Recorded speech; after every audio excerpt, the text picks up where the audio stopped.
Oke, Assalamualaikum warahmatullahi wabarakatuh. Berjumpa lagi dengan saya Joe di channel Sekilas Kembang dan Buah, channel yang menyuguhkan informasi sisi lain seputar kembang dan buah tentunya. Iya, hari ini hari Minggu. Sabtu Minggu adalah kesempatan panjang untuk mengurus pekarangan rumah yang punya kebun. Kemudian kebetulan saya juga ada bikin kebun mini buat senang-senang aja. Ya, hari ini kita akan membersihkan tanaman-tanaman liar yang tidak tumbuh pada tempatnya. Dan informasi baiknya, tanaman-tanaman itu bisa untuk digunakan sebagai bahan pembuatan pupuk urea. Nah, nanti kita akan bikin pupuk urea sendiri dari bahan tanaman-tanaman yang tumbuh liar di seputar pekarangan. Top kan? Seperti apa cara membuatnya? Gampang sekali sebenarnya. Tapi oke, nanti kita praktekkan bareng-bareng. Dan terus saja tonton videonya sampai selesai supaya nanti informasinya tidak separuh-separuh. Oke, sekarang kita langsung beres-beres aja dulu. Kita langsung cari bahan tanamannya yang akan kita gunakan untuk membuat pupuk ureanya. Oke? Ya.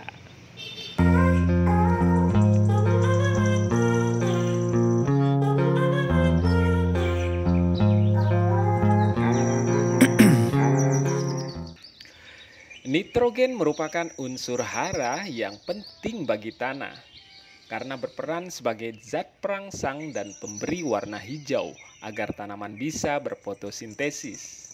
Nah, pemirsa, apabila nitrogen di dalam tanah ini kurang, tentu akan berpengaruh buruk bagi pertumbuhan tanaman kita.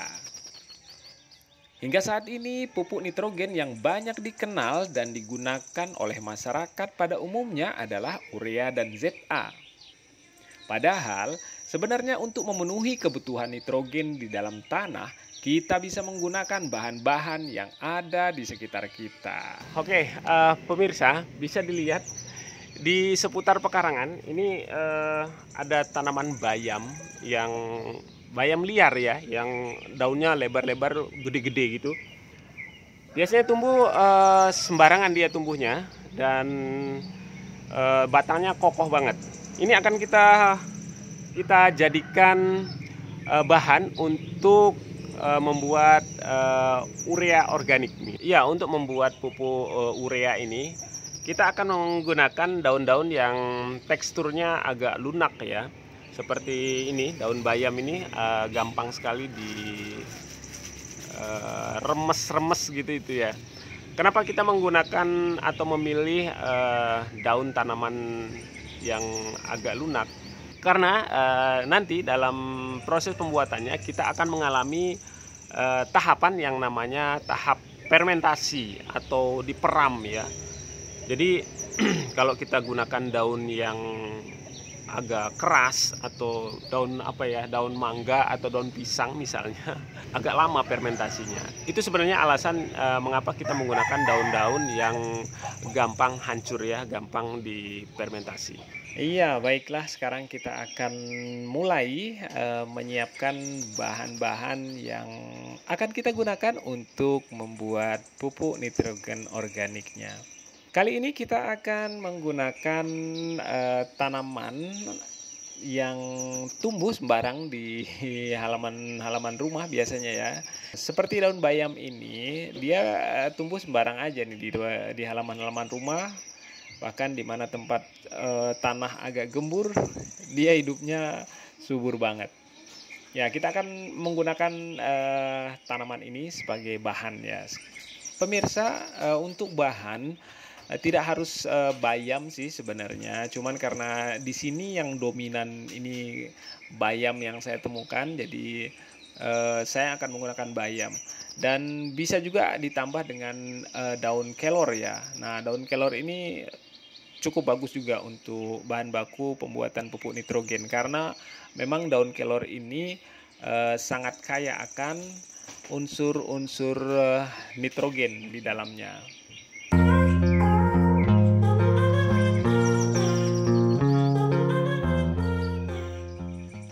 Langkah berikutnya adalah kita akan pisahkan daunnya dari batang-batang yang keras ya.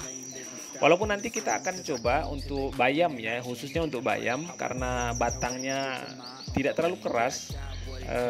Jadi nanti kita akan coba menggunakan daun, batang, dan sekalian akarnya kita akan gunakan semua. Kita akan cincang-cincang dan coba selembut mungkin ya. Walaupun untuk kali ini saya tidak menggunakan blender. I won't stop till I make a change. I withdraw on the things I make. I turn flaws into flawless traits. Iya, selain dari bahan tanaman yang secara sengaja ditanam untuk bahan pembuatan pupuk urea organik, bisa juga diambil dari tanaman-tanaman liar ya. Iya, di samping bayam dan kelor yang memang mengandung unsur N cukup tinggi ya, ada beberapa tanaman liar yang bisa digunakan untuk bahan pembuatan pupuk urea organik ini, antara lain paitan, kemudian bebadotan atau wedusan kata orang Jawa, dan azola juga bisa, kemudian lamtoro, gamal, dan sejenisnya. Get lost in the words I say. I don't push pause, no I push play. I won't stop till I make a change. I withdraw on the things I make. I turn flaws into flawless traits. I build tall, never capped in space. I won't stop till I hear him say, oh, oh, la, la, la, la, la, la.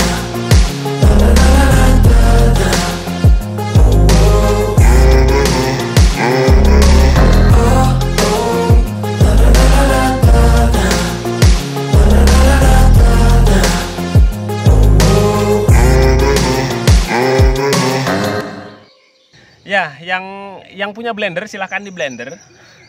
Tapi saya sengaja nggak pengen pakai blender supaya lebih menjiwai gimana gitu.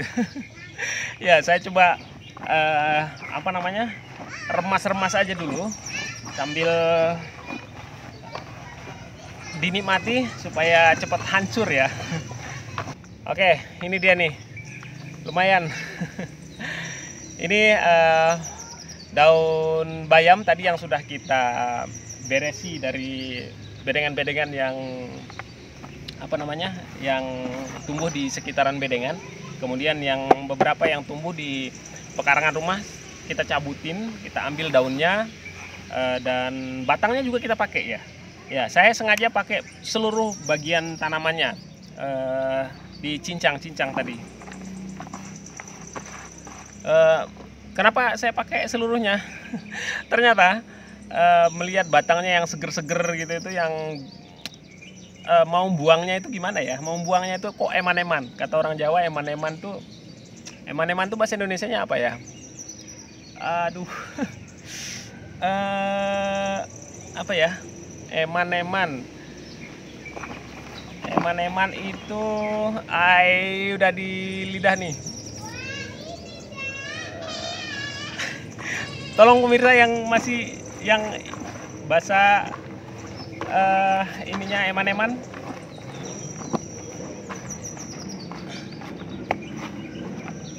Sayang, oh ya.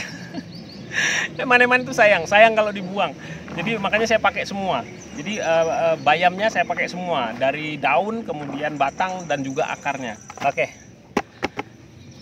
Lumayan, hasilnya sudah lumayan lembut. Kemudian setelah ini nanti langkah berikutnya apa yang harus kita lakukan? Yuk. Oke, langkah berikutnya adalah kita harus menyiapkan air, kemudian E4 dan molase. Kalau tidak ada molase bisa menggunakan gula merah ya. Nah, kita akan menambahkan air sebanyak lebih kurang 5 liter pada bahan yang tadi kita cincang-cincang, kurang lebih 1 kilogram ya bahan yang sudah kita cincang tadi. Daun bayamnya, kemudian ada daun kelor juga di sana. Setelah ditambahkan air, kita remas-remas lagi karena kita tidak menggunakan blender ya. Kita remas-remas aja. Nah, setelah itu tambahkan EM4 ke dalam campuran yang tadi sebanyak 3 tutup botol 3 tutup botol aja ya, lebih kurang 3 tutup botol ya. Kalau misalnya lebih pun sebenarnya nggak terlalu masalah ya, asal jangan kebanyakan aja. Lalu setelah itu kita bisa tambahkan molasenya sebanyak 3 tutup botol juga, atau bisa lebih juga, tidak masalah. Push pause, no I push play. I won't stop till I make a change. I withdraw on the things I make. I turn flaws into flawless traits. Iya, setelah 4 bahan ini dicampurkan, ya, daun bayam, kemudian air, molase, dan E4, kemudian kita aduk-aduk sedikit ya supaya tercampur dengan baik.